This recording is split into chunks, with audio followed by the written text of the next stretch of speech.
there are many levels of business. The first level is about $0 to $1 million revenue. If you're not really sure about what is the different level, there's a video where I'll explain what are the different 5 levels of businesses. This is the time, it's called the dead zone, because almost 90% business get failed in the first 3 to 4 years period of time in this period of time. They're always lost, and finally the founder run out of the money, there's nobody found the business, and basically what they do, they shut down the business and all the people of the team go out of the business and they become jobless. So now, what we need to do with specifically in the manners, we can make this from $0 to $1 million. So there are total of 4 key areas we really need to work on that one. If you never met before, I'm John Supervis. In my professional life, I'm a business transformation expert, and in my entrepreneurship life, I'm the founder of VSHR Group. I'm also author of 100x Business Workforce. One of the insights coming out from Harvard Business Review is saying this one, founder with a deep expertise on the subject matter have a 40% higher age to become successful on that particular startup business. 40%. So that leads to the very first particular factor called expertise. Expertise of the founder, and expertise of the core team, and expertise of the team member of the startup. Success arises from a set of predictable actions, expertise, and packaging and continuous evolutions. That is the fact of building success. So how do we can really build such kind of breakthrough expertise? The book that really helped me on this one is called Outliers. From the book, what I really use for myself, there are total 3 fundamental keys. So the first key is about 1,000 hours to become an expert. To become something really great on something, we really need to put that 10,000 hours to become really great into something. The founder who has a subject matter expertise for a long period of time before starting their own businesses has their own great leverage of doing many of hours they have already spent on that matter. So now a little more of packaging and proper amount of working can really be able to build them to create a breakthrough product, which actually get a lot of attraction from the market. The second key is about timing in terms of culture and market context. If the same product was launched maybe 10 years back, maybe it would not be a great product today.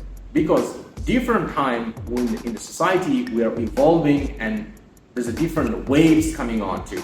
And those different waves create different new opportunity and also sink the other key opportunities as well too. So that's why a founder and the core team member having the right amount of skill set can help them to build the right product, which is a product market fit. That means that what they are building, the customer really want it right now. And they have the right amount of money to honor the founder and the company to acquire the product and services and apply and use in their own life as well.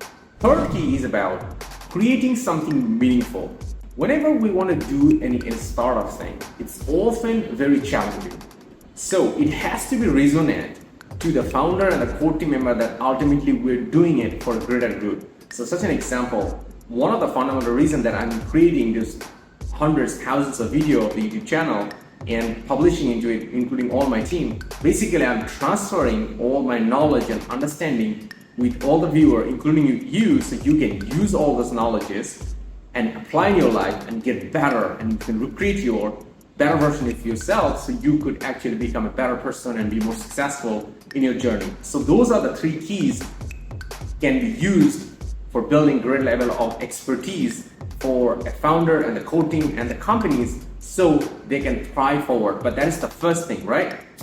Forbes reported this one.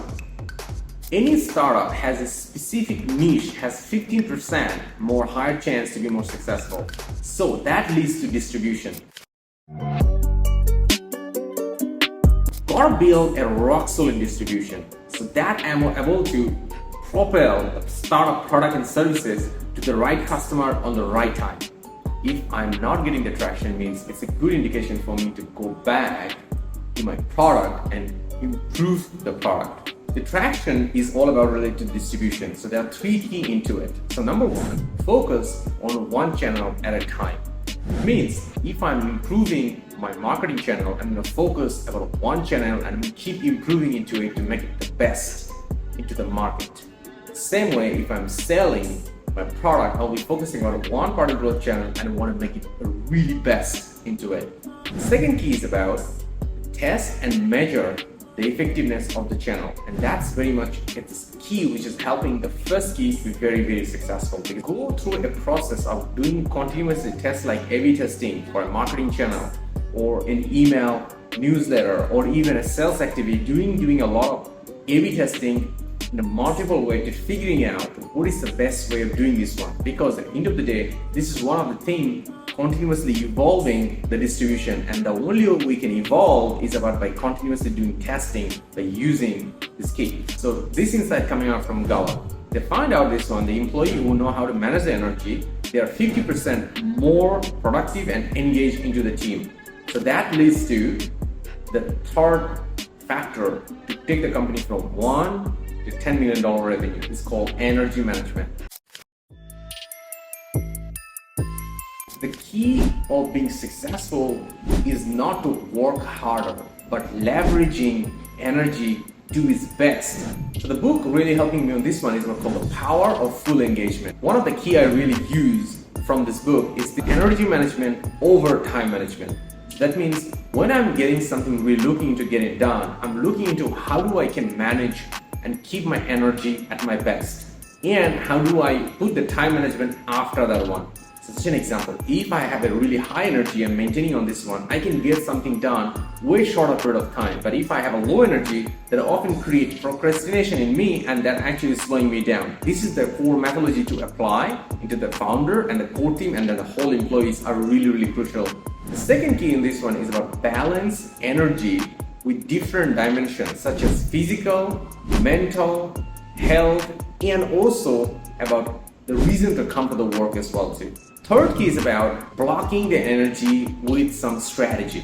Different people are effective on different period of time. Some people are really highly effective in the morning, some people are highly effective in the afternoon, some people are highly effective in the evening. So the goal is about find out all those different founder and core team member what really activate their morning, and then get going. And it's not about just only activation. Some people could be very productive in the evening period of time. So adding an exercise session before that could really make them more effective or not. That's also another idea we can apply and can make that high productivity as well in energy management. The last key is the media.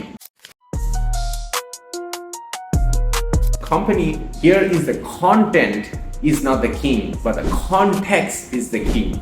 So because we gotta use the right context, and then we do the right distribution of the media as well too. So then we have a right way of showing the value of doing the things, what is the startup is trying to achieve, and what is the problem they're trying to solve for the target customer.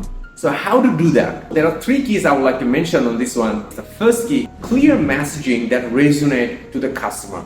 So it's about when we wanted to use the media, I need to focus on this one about I need to make a very clear messaging approach that should easily and directly resonate who are the target audience and target customer, and then they can clearly see this one from the messaging how this product and service is going to solve their problem, and that will lead them to understand the value of working with the founder or the company and the startup company product, and they will start to acquire and they will be giving the attention into it. The second key is about position the customer as a hero. So that means put the customer into the main storyline, not the founder, not the companies and so on. So ultimately, the heroes are on the journey and finally they're achieving something, and that is a great messaging way to actually resonate with the target customer. The third key is about amplifying into it. What we say is very important, right? But how we say it and who is saying it matter a lot. So that's the reason the founder or the most credible expert, whereas in the startup companies there, is very crucial into it to speak the right language in the right way, aligned to their value and the expertise too. So how often we hear that some companies, some founder talking about the things they have no idea and they have never done it, they have no successful credibility into it, and that leads to a big problem for ultimately for that startup company as well too. So the goal is to be well synchronized and communication with the right authority, with the right evidence around into it. So now, here's the 4 keys I just shared with you in this video where the company needs to focus on and keep evolving to take the company from basically level 1, 0 to $1 million revenue to continuously evolve, and that is the game which I shared with you in this video. Don't forget to subscribe to the channel so you don't miss out the next video which is coming out in the next week too. If you find this video is useful for you, so don't forget to give it a thumbs up so the algorithm can understand similar kind of video will be useful for an audience like you, so the algorithm will send this video to more audience like you as well. So I told you that I will give you a video where I explain those 5 levels of business growth and transformation. So check the video right now and I'll see you there. We have some exciting plan for the next week. So don't forget to subscribe so you don't miss that out.